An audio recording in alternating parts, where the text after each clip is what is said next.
ஸ்ரீ தேவி பாகவதம் 206ஆம் பகுதி. சந்திரனின் சஞ்சாரமும் கிரக நிலைகளும்.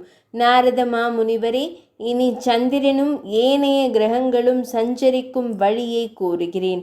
குயவன் சுற்றும் சக்கரத்தில் இருக்கும் பூச்சியும் சக்கரத்துடன் சேர்ந்து சுழல்வது போல நவக்கிரக சக்கரத்தில் மனிதர்களும் சுழல்வதால் அவர்களுக்கு நல்ல பலன்களும் கெட்ட பலன்களும் வருகின்றன. உலக படைப்பிற்கு ஆதாரமான திருமால் வானம், பூமி, அந்தரம் என்ற 3 ஸ்தானங்களில் 12 ராசிகளால் மாதங்களாக பிரிந்து விளங்குகிறார். 2.25 நட்சத்திரம் கூடியது ஒரு ராசி. சூரியனின் ஒளியால் சந்திரன் ஒளி பெற்று சூரியனது 1 வருட பலனை 1 மாதத்தில் கொடுக்கிறான்.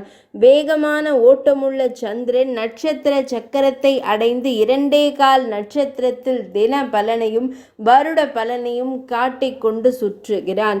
மேலும் அவன் மனோமயமாகவும் அன்னமயமாகவும் அமுதமயமாகவும் அமுதத்திற்கு ஆரமாகவும் அமுதமான ஒளியாகவும் 16 கலைகளோடு திகழ்ந்து தேவர்கள், பித்ருக்கள், மனிதர்கள், தாவரங்கள் முதலான அனைத்தையும் தனது ஒளியால் இன்பமூட்டுகிறான். சந்திர மண்டலத்திற்கு அருகில் சுக்கிர மண்டலம் உள்ளது.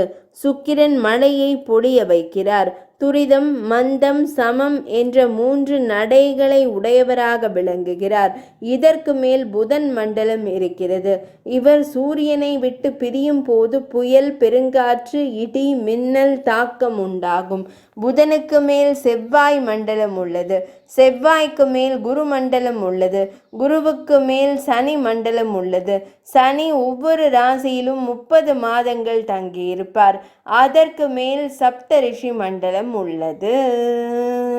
206ஆம் பகுதி நிறைவடைந்தது.